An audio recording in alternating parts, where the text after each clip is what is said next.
Assalamualaikum warahmatullahi wabarakatuh. Sahabat beriman, bertemu lagi di channel Afkar SGU Channel.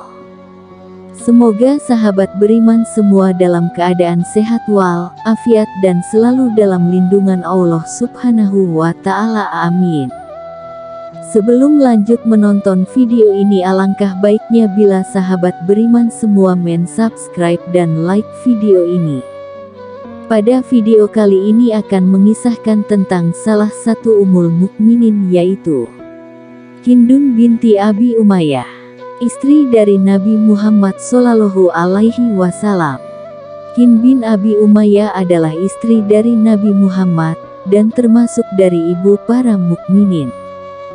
Hind bin Abi Umayyah, Hind al-Mahsumiyah, Hind bin Suhail, juga dipanggil Salama, ibu dari Salama bin Abdullah.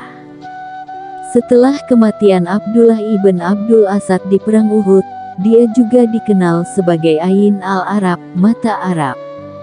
Biografi, kehidupan awal. Ia adalah anak dari Bani Mahsum yang dipanggil Zat ar-Rakib karena kebaikannya kepada kabilah yang lewat. Nama aslinya adalah Hind dan ia termasuk dari orang yang diincar dan dianiaya oleh Quraisy. Ibunya adalah Atikah binti Amir bin Rabiah dari Bani Firas bin Ghanam. Zaman Nabi Muhammad Shallallahu Alaihi Wasallam, Ummu Salamah dan suaminya, Abdullah ibn Abd al-Asad, termasuk dari pemeluk Islam pertama atau As-Sabiqun al-Awwalun. Suaminya syahid setelah terkena serangan yang ia terima ketika perang Uhud. Ia memiliki 4 orang anak dari Abdullah sebelum menikah dengan Muhammad: Salamah bin Abdullah, Umar bin Abdullah, Zainab binti Abdullah, Durrah binti Abdullah. Ummu Salamah termasuk salah satu dari 14 wanita yang ikut perang Uhud sebagai asisten sahabat dan pejuang Nabi Shallallahu Alaihi Wasallam. Wanita yang ikut membantu Nabi di perang Uhud ialah Aisyah binti Abu Bakar, Safiyah binti Abdul Muthalib, Asma binti Abu Bakar, Fatimah Az-Zahra binti Muhammad Shallallahu Alaihi Wasallam, Nusaybah binti Ka'ab al-Ansyariyah, Haulah binti Aswar as-Sulaimiyah, Suhailah binti Milhan al-Ansyariyah, Atikah binti Abdul Muthalib, Arwa binti Abdul Muthalib, Umamah binti Abdul Muthalib, Zainab binti Muhammad Shallallahu Alaihi Wasallam, Ummu Hakim binti Abdul Muthalib dan Rumaisah binti Milhan an-Najariyah. Setelah kematian Abdullah ibn Abdul Asad, dia juga dikenal sebagai Ain al-Arab, baca, ia yang kehilangan suaminya. Ia tak memiliki saudara dan keluarga di Madinah kecuali anak-anaknya, tetapi ia ditolong oleh Muhajirin dan Ansar. Setelah ia menyelesaikan masa idahnya, masa menunggu bagi wanita yang baik dicerai atau meninggal, untuk kembali menikah 4 bulan dan 10 hari, Abu Bakar dan Umar mencoba melamarnya, tetapi ditolak oleh Salamah. Lalu Muhammad Shallallahu Alaihi Wasallam mencoba untuk melamarnya juga dan diterimanya. Salamah menikah dengan Muhammad ketika berusia 29 tahun. Setelah Rasulullah Shallallahu Alaihi Wasallam wafat dan masa tabi'in dan tabi'ut tabi'in. Masa Khulafaur Rasyidin.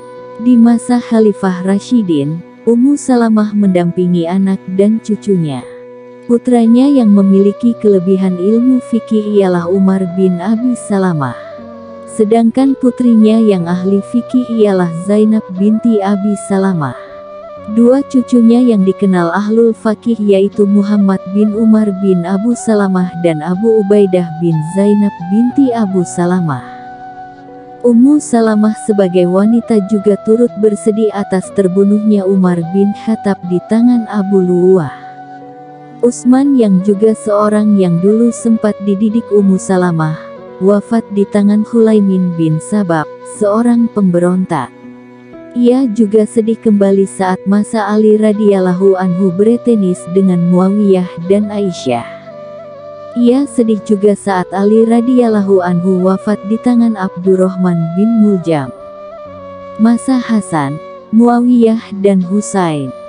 Setelah wafatnya Khulafaur Rasyidin, tersisa sahabat mulia seperti Muawiyah bin Abi Sufyan, Hasan bin Ali, Husain bin Ali, Abdullah bin Umar, Abdullah bin Zubair, Abdullah bin Abbas, Jabir bin Abdullah, Marwan bin Hakam, Ishaq bin Sa'ad, Umar bin Sa'ad, Abdullah bin Amr bin Aish, Qais bin Sa'ad bin Ubadah dan sahabat wanita seperti Ummu Salamah sendiri, Zainab binti Abu Salamah, Durrah binti Abu Salamah, Zainab binti Ali dan Ummu Kulsum binti Ali.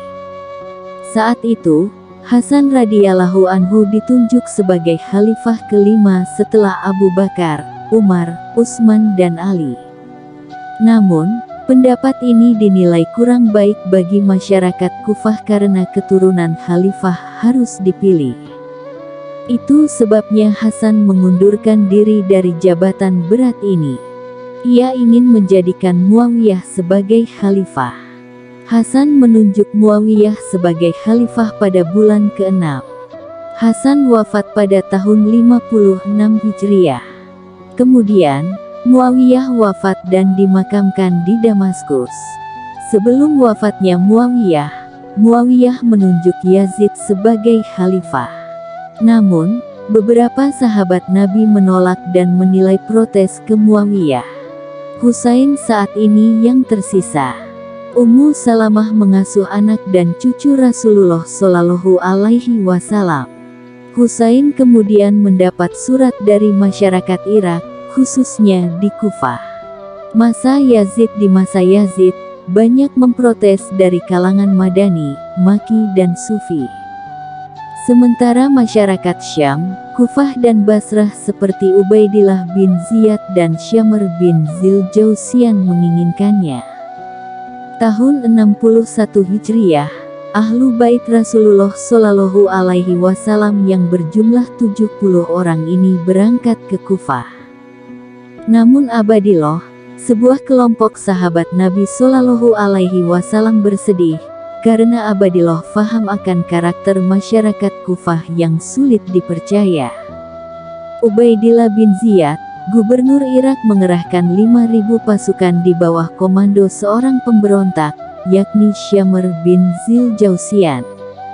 Dua pasukan kemudian tiba di Karbala, singkatan dari Ardu Karbin wa Bala yang artinya tanah ratapan dan bencana. 1 hari sebelum penyerangan, tanggal 9 Muharram tahun 61 Hijriah, sudah terjadi kesepakatan damai. Namun, 10 Muharram berlanjut, terjadi peristiwa Karbala. Peristiwa ini terjadi pada tahun 61 Hijriah dan mengakibatkan gugurnya cucu Rasulullah Shallallahu Alaihi Wasallam, Husain bin Ali. Keturunan keluarga Rasulullah Shallallahu Alaihi Wasallam terancam. Sejumlah wanita dan satu-satunya putra Husain, yakni Ali bin Husain Zainal Abidin tidak lagi mendapat perlindungan dari siapapun. Disinilah, Ummu Salamah dan keluarganya tegar membela Ahlul Bait. Padahal, Ubaidillah bin Ziyad, seorang gubernur lalim memerintahkan seluruh pria Ahlul Bait dibunuh. Ummu Salamah sempat bersedih dan menjerit hingga pingsan. Rombongan ini dibawa ke Kufah. Masyarakat Kufah begitu bersedih. Ummu Salamah bertanya, "Untuk apa kalian sedih? Ini adalah akibat perbuatan kalian yang tidak bertanggung jawab kepada Ahlul Bait Rasul Shallallahu Alaihi Wasallam. Semoga Allah melaknat pemimpin kalian." Saat di Kufah, Zainab binti Ali tegar membela keluarga Rasulullah Shallallahu Alaihi Wasallam saat di hadapan gubernur yang lalim dan tidak bertanggung jawab, Ubaidillah bin Ziyad. Dia menjadi pelindung Allah Subhanahu wa Ta'ala dan lainnya. Rombongan ini kemudian dipenjara selama 2 hari dan dibebaskan. Yazid menawarkan mereka tinggal di Mekah dan Madinah atau di Kufah. Mereka memilih tinggal di Madinah. Ummu Salamah wafat pada usia 84 tahun dan dimakamkan di Baqi, Madinah. Wallahu a'lam bishawab. Demikianlah biografi Ummul Mukminin Ummu Salamah binti Abi Umayyah. Terima kasih sudah menonton video. Semoga video ini bermanfaat dan menambah wawasan sahabat beriman semua. Sampai jumpa di video selanjutnya. Assalamualaikum warahmatullahi wabarakatuh.